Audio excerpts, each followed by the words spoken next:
Fatherhood for the Rest of Us with Brandon Handley. Because you're already great at everything else, why not fatherhood too? Hey there, and welcome to Fatherhood for the Rest of Us. This is Brandon Handley. I am the creator and founder of Fatherhood for the Rest of Us. I want to say thank you for choosing to spend your time with me today on Fatherhood for the Rest of Us. I also want to just encourage you, if you could, to go over to the podcast on iTunes, download it, subscribe to it, and leave a review if you have found any part of this at all to have an impact on your life. That will help others to find the show and listen to it and get the same type of enjoyment that you are out of it. Also, if you are a father and if you're looking for a place that you can go celebrate fatherhood or perhaps even share some struggles and get some advice or find some like-minded men, I strongly encourage you to stumble on over to Fatherhood for the Rest of Us, the private Facebook group, and ask to join. I'll let you right in. That's going to do it for right now, guys. And please stay tuned for today's podcast. 3, 2, 1. Hey there, Fatherhood for the Rest of Us. I am on with Patrick Boone here today, and he is a fatherhood coach. Fatherhood coach for with boys, right? Just of men with boys. Is that correct? Men and women. So Okay. I coach both parents. Okay. And so if they're raising boys, I want You to got coach. some advice. You got some direction to head. Yeah. Perfect, man. And it's fifth dimensional. Fifth dimension coaching. Yeah. Perfect. Yeah. Perfect. And so you and I, when we first talked, there's another fifth dimensional out there, and I'm like, I get confused easily because I'm a simple man. But awesome. And you, even before I get into that, one of the first things I like to do, Patrick, is just say, hey, man, what is something that is exciting for you today? What is something that we can help you celebrate today? Something that's exciting today. Well, this podcast. I mean, I love talking about what I do, and just the ability to help people and to get the word out there and share some knowledge and some experience that I've had in parenting and raising boys. So I would say this, and the fact that it's Friday. Yeah, man. Right. It's a twofer. You got a twofer on that one.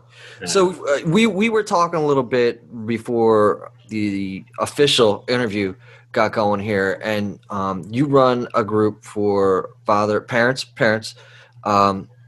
and you were about to tell me, we were talking about work-life balance, and you were getting ready to tell me about a tool that you share with your group. And I wanted you to be able to share that with the Fatherhood for the Rest of Us community too, and then we can kind of launch from there. All right, so, sounds good. Fair enough? Yeah. Go ahead. So the group that I run on Facebook is called Raising Confident Noble Sons. And I've actually got the URL for that. So it's confidentnoblesons.com.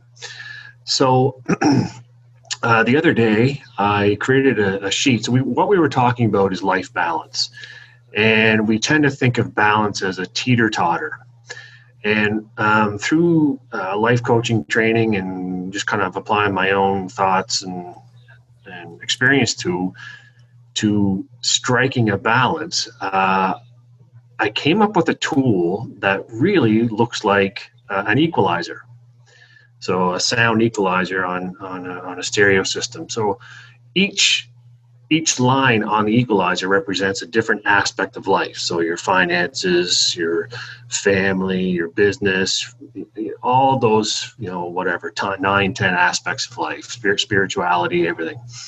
And you take a look at that and you score it. So in each aspect of my life, I'm going to score from 1 to 10. And you do that for all 9, 10 areas. And you take a look at it and say, okay, these areas, my finances and my family, I'm really happy with. But these other areas are low.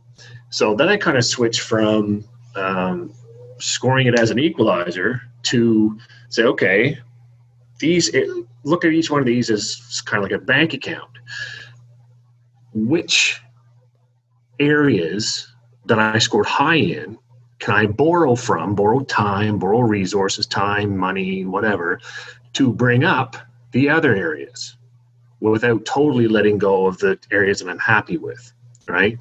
So I talked with one of my employees. I actually work full time too, during the day, and talked to one of my employees about this a couple of 3 weeks ago, and it actually brought her to tears because she had never thought about that before, thinking of it as an equalizer and kind of borrowing time and resources from one area and putting them to another area with keeping the happiness in those other areas still up high. So, and I shared that tool in the group, colored it so it looks like an equalizer, and recorded a video, kind of explaining how it works and what my thoughts are, and so that was my idea.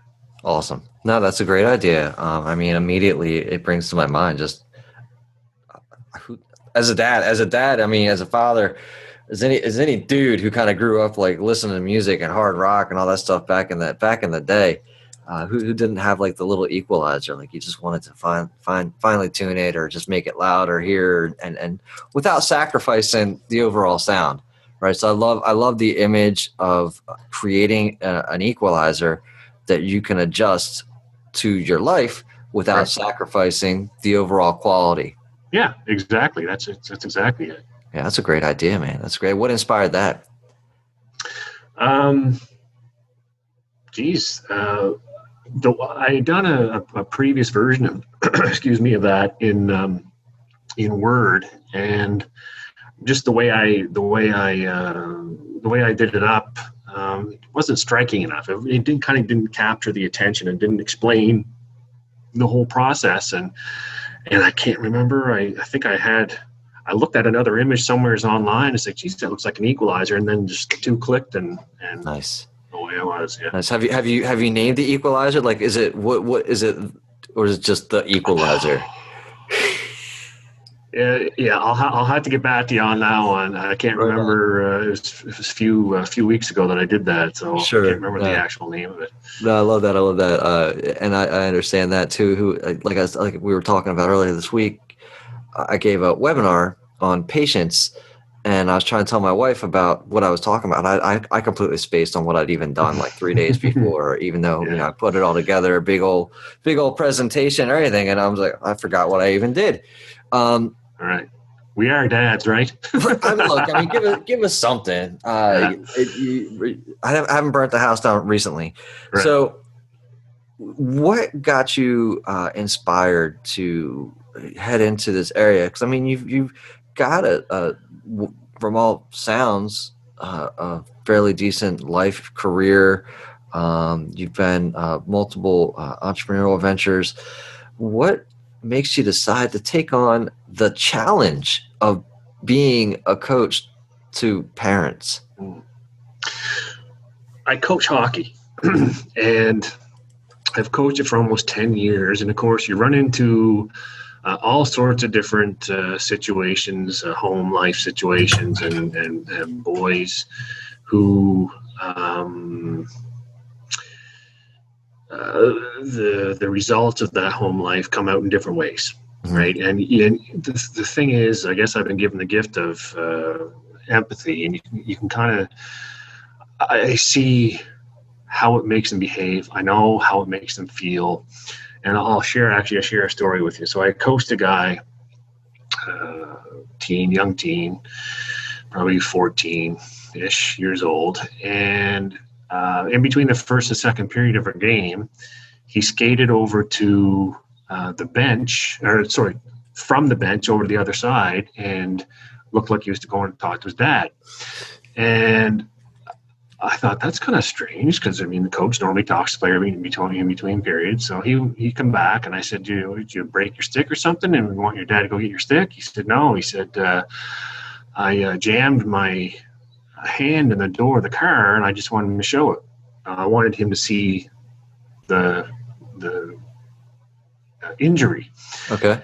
And I thought, wow. I mean, my first thought was, as a coach, you can never ever replace a parent.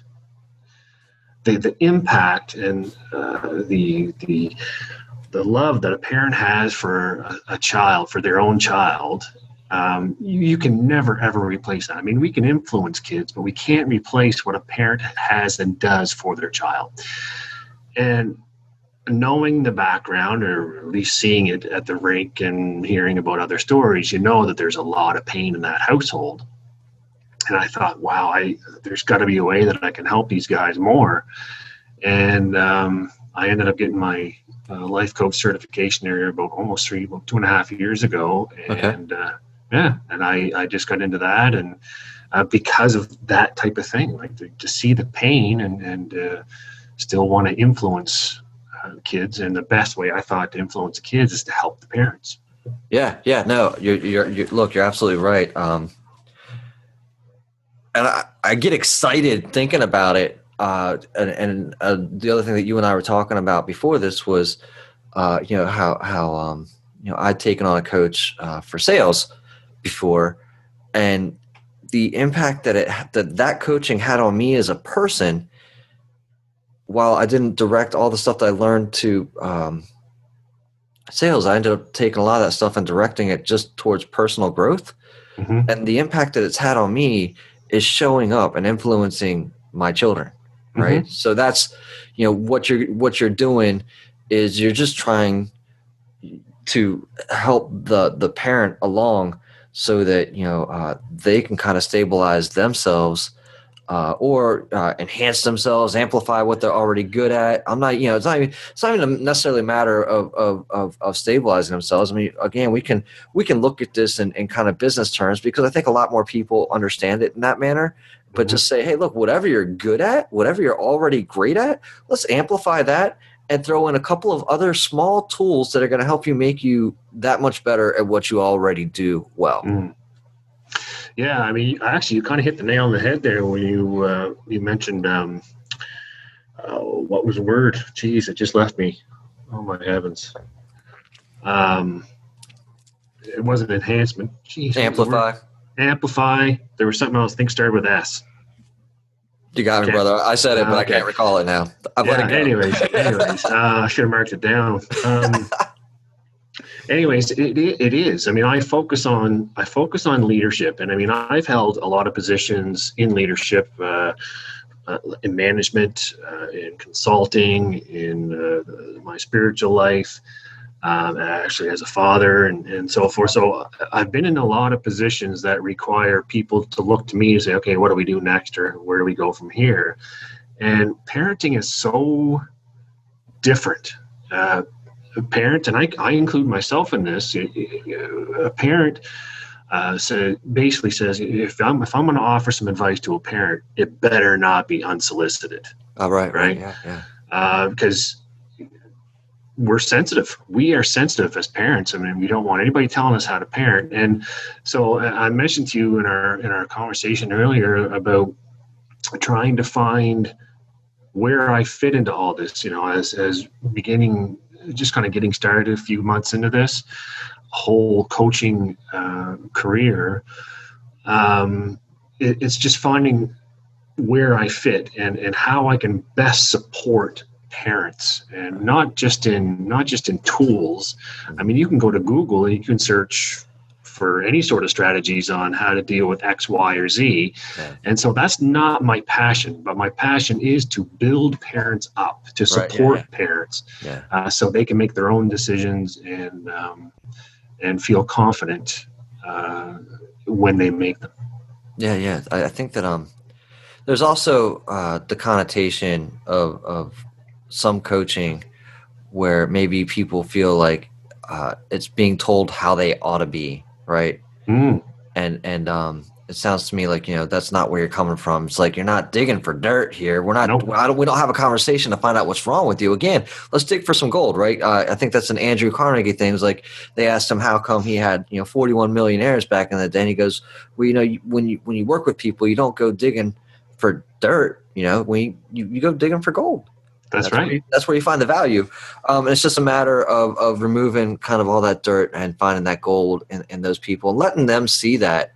And I think that that's another big part of coaching, is that all you're really doing is showing them the possibility, the potential of who they truly are, right? And it's not even like you want to hold their hands. It's just like you just want to let them. It's like training wheels, I guess, man. You get them. You go through a few exercises. Like what are some of the exercises, Patrick? I guess that you kind of if I signed up with you today, what would be like one of the exercises that we would do? Right. First off, we would talk about, and I've got some tools around describing what you truly value in life. Okay, because the values is where things really stem from, where our decisions stem from, and so forth. So, what you truly value in life. We talk about strengths and weaknesses. Going back to something you said earlier, why not work on your strengths? I couldn't agree more.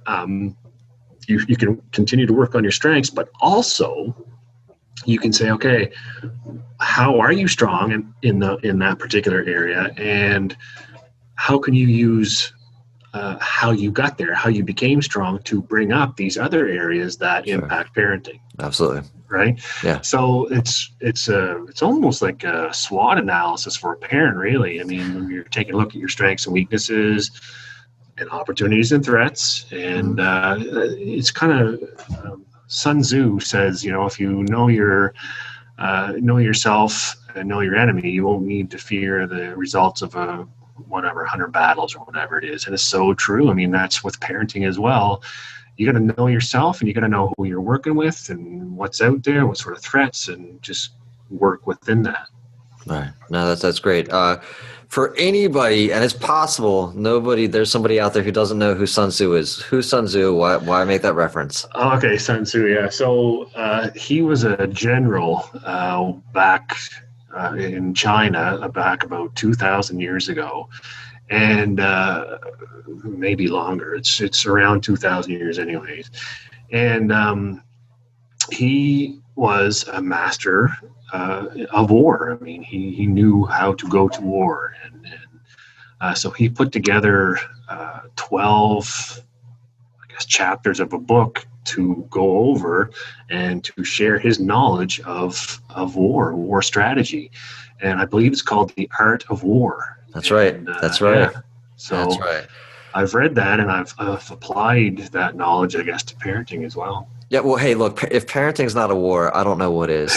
I totally agree. I just posted that the other day on Facebook, actually, that we are going to war. I mean, I probably turned some people off, but it's so true. I mean, yeah, it's a war out there. I mean, we are fighting against so much culture and so forth. So, yeah. Sure. Yeah, no. And I think that's also the beauty of this space. Somebody who may not somebody who may come from a scarcity mindset or who doesn't come from an abundance mindset would be wondering, like, Brandon, why are you having another coach on who works in the exact same space that you do?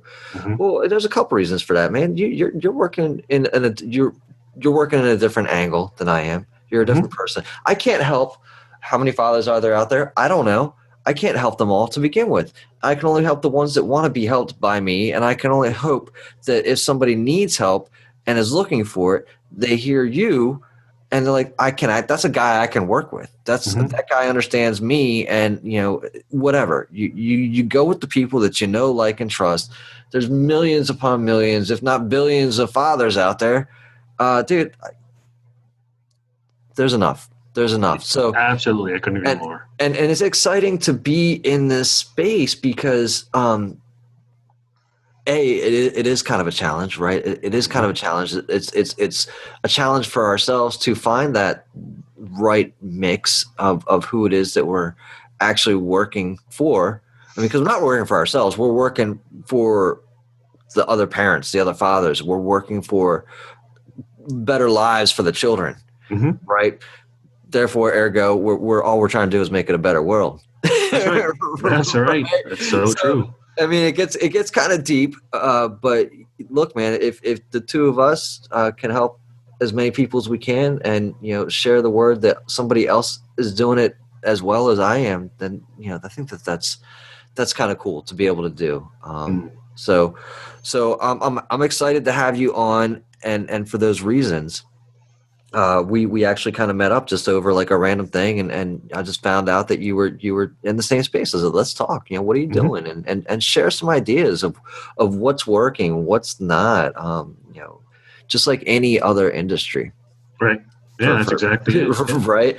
And it's just always nice to have those conversations because there's probably, I don't know about you, I mean, but if you go tell people that you're a dad coach right now, or a fatherhood coach, or a parenting coach where you're at, and just for boys right now, they look at you like, that's kind of wow, interesting, right? And there's probably not much more dialogue after that, except for like, maybe one or two people that's interested in hearing more and becoming a client, or at least sharing it. But they're few and far between. So when you're able to have a conversation with somebody who's in it, you get kind of excited, right? It's like you get to share some of your favorite hobbies with somebody that has the same hobby, right? But it's not a hobby; it's a passion. It's what I do. It is a passion, absolutely. Yeah, it is a passion. It's a passion. Yeah. So we have a little bit. Today's a little bit shorter than usual. Limited time today. So I love what you're doing. I love what you're about. I love how you got into it. I love the equalizer story. Where do you send people over to your first? What was it? The raisingconfidentnoblesons.com. Is that where you think is the best landing page for you? Yeah, I would say if you want to learn a little bit more about me, I think joining my Facebook group would be the best way, and that way we get the interaction and you kind of see what I'm all about. I mean, I post stuff on my personal page, but the Facebook group I kind of reserve for a little bit more of the interaction, a little bit more of the deeper thoughts, I guess, and that interaction. So. Awesome. Yeah, okay. I would say confidentnoblesons.com is where you need to go. Yeah. Okay, cool. So let's flip it over into fatherhood, right? So usually the standard say thank you for tuning into this podcast, and I hope that you're truly enjoying the guests that I have on today. I also want to make sure that you are aware that Fatherhood for the Rest of Us offers personal one-on-one coaching.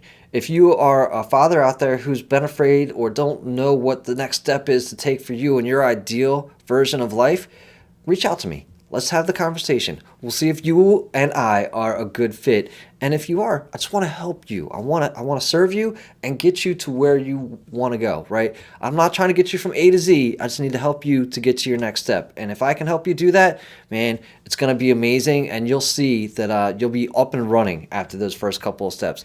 If you are ready to take that next step, then head on over to reconstruct.brandonhanley.com and pick a time. There's a few Pines hostels available. If you don't find something that meets your timeline, reach out to me via email, brandon@fatherhoodfortherestofus.com, and let's have that conversation. We'll see if it's a good fit. I want to help you get to the level that you want to get to. What does fatherhood mean to you? Leadership. In a word. Nice. In a word, yeah. Nicely done. Leadership. Was that how you felt immediately, or was it something you kind of came about to? My immediate reaction when I found out I was going to be a dad was fear. Sure. Because I had a good upbringing. I had supportive parents, but when you're in the driver's seat and it's not just about fatherhood, it's about running your household and working with your wife and all the stuff that goes with fatherhood. It can be daunting, and I'm not sure where you're coming from on the spiritual area, but I mean, the first reaction that I had was prayer and to show like, how do I lead my kids? Right? Help. Yeah, help. Yeah. Right. So Sure. That was definitely shown to me with leadership. Awesome. No, that's very cool, and I think it's a great point too. I do like to hit on spirituality often. Just kind of what role does that play for you in your life? Whether or not you are spiritual, it sounds like you are. It sounds like prayers. It sounds like a Christian background. Mm-hmm. I see a lot more of people turning towards spirituality. It's easy to dismiss, I think, a lot of Christianity for a lot of people, just because they feel like you get Bible beaters, you get people, all this other stuff. Absolutely. And they look at, and they say, you know what, I'm just a spiritual kind of person. Right. Well, so are Christians. If you you look at prayer, and I look at that as this is something that I mentioned in the webinar. So one of the things that makes parenting a lot easier is to have some type of mindfulness practice. And what is prayer if not a mindfulness practice, right? Mm-hmm. Being mindful and saying, hey, or a lot of people are like, hey, in law of attraction or any of this other stuff is like that is viewed as woo-woo. However, you find this in Christianity too. You say a prayer, you're sending something out in the universe, you're putting out a vibration, all that other stuff. Christianity is not so farly removed from spirituality and law of attraction and all this other stuff if people are willing to see it as that.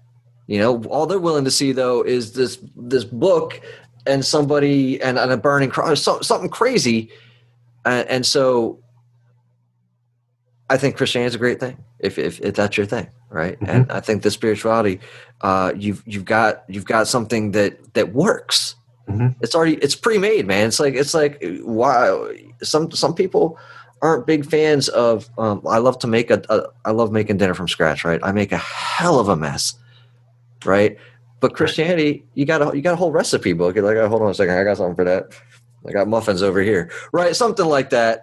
Not to just to put it down, but all I'm saying is there is something for every situation, and great guidance in there. And I don't turn it away, and I view that as very spiritual, and I view it as a very good handbook myself. While I don't employ it myself, I do. I find that a lot of the people a lot of fathers I speak to who have a faith such as the Bible and Christianity, mm-hmm. I find that they use it well. Now, with all that being said, do you feel like that's a huge part of your fatherhood? It is the foundation. Again, after I prayed, everything that I read from that point forward became, here's how you parent. Here's how you parent. You talk about making mess. Just because you're a Christian doesn't make it the fact that you're not going to make a mess. I personally made messes, and sure. Everybody makes messes. And again, if you stick to the foundation, the messes are taken care of too. Sure. So that I guess that's where it provides that foundation. For that leadership, for training, for coaching, for caring, for loving, everything. Understanding that we're not perfect beings. I wasn't, never will be. Sure. At least here. Right. And it's just the Bible, from my perspective, kind of takes care of all that. So that's where that comes from. Nice. Maybe one day I'll get into it. I don't know. It's got its appeal, Patrick. It's got its appeal. As you may be able to tell, I strongly applaud it. Mm-hmm. And I love the approach, and I just wish that there wasn't so much pushback on it, and I just wish that that could be seen in a better light, and for all the people who are out there just talking, well, I'm just spiritual. Well, so is anybody else, right? Yeah. Everybody, so is anybody else. So you talk about having a good upbringing, coming from a good family. What is something that your family did, or your father specifically did, that is something that you're doing to this day?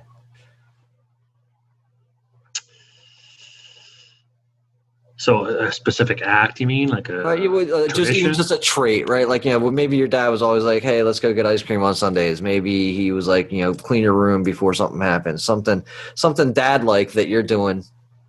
To your annoyance too. You're probably like, man, this is exactly what my dad did.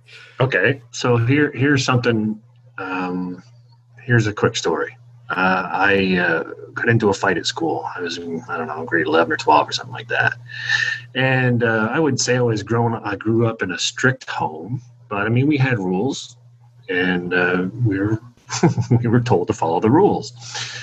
And I got into the fight. I got into detention, and I had to have my parents sign the detention slip.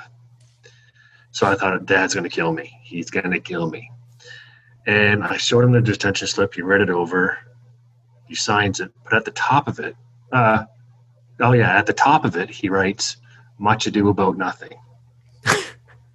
And I thought, so I'm not in trouble here? And then I think I had to walk part way home or something like that. I mean, I had consequences, but that has always stayed with me, in that he didn't freak out over something silly like getting into a scrap at school.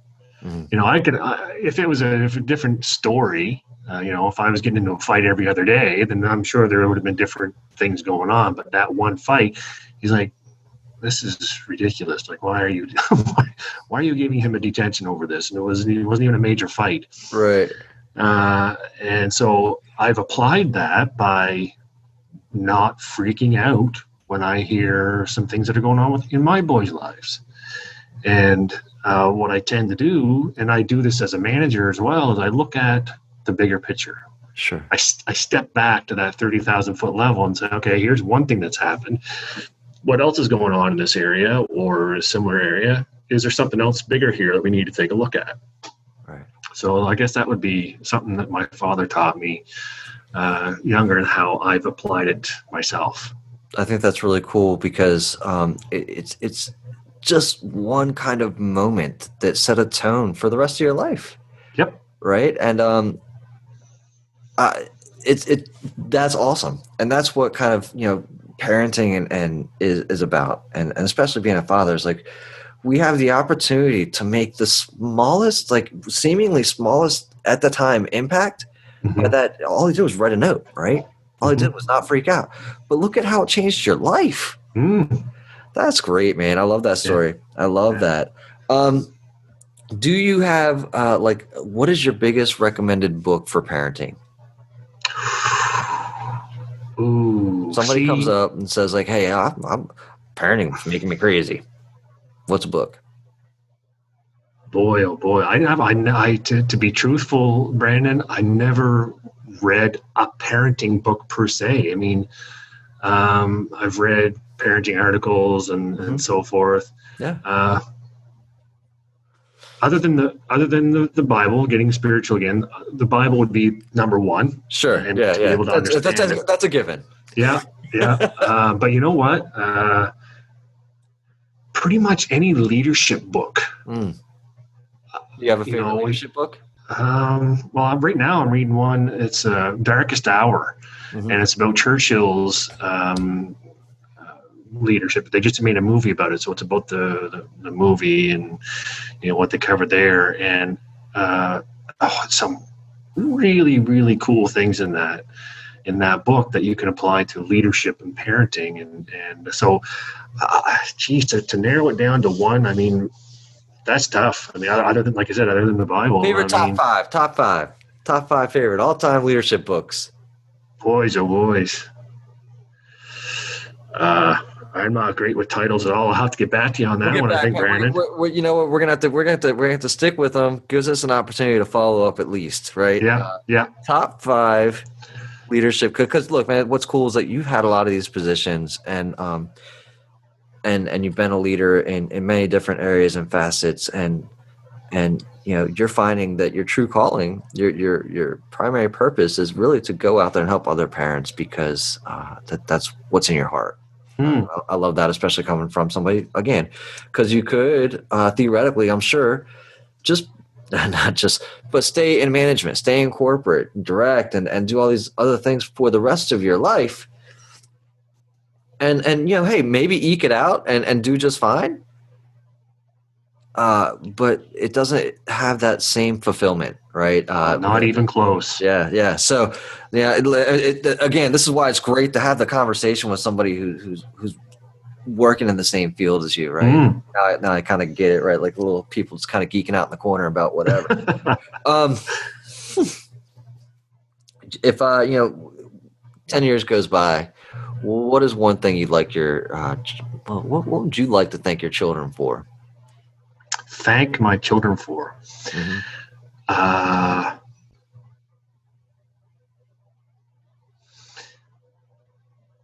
Teaching me so much about myself. You know, when you see them struggling with the things that you struggle with, it takes your understanding at a much deeper level, and then you can talk to people about it. When you see them excelling in areas where maybe you didn't excel, just kind of teach you that life happens, right? So, so I guess teaching me about myself, just by having the relationships that we had, right? Cool. I say relationships because there's two boys. Yeah, absolutely. No, that's cool. That's cool. Yeah. Is there anything else, that you would want to kind of hit on as it relates to parenting? Anything that you wish maybe even something that you wish you would have known before you started parenting that would have given you a leg up, a dad hack, if you will? A dad hack.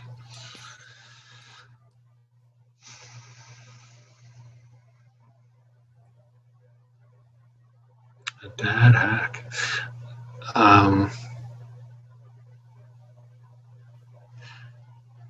Don't get so worked up. Don't get so worked up. We tend to get worked up.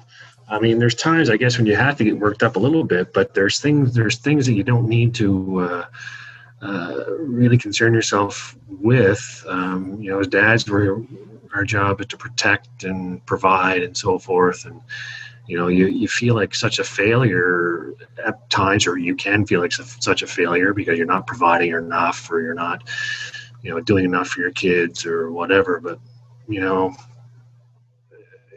at the end of the day, I mean, if your heart is there and you're taking specific actions to do what you can do, your kids will appreciate it. You may not see it for a little while as they kind of figure out their own path, but I'd say relax a little bit. Just relax. Yeah.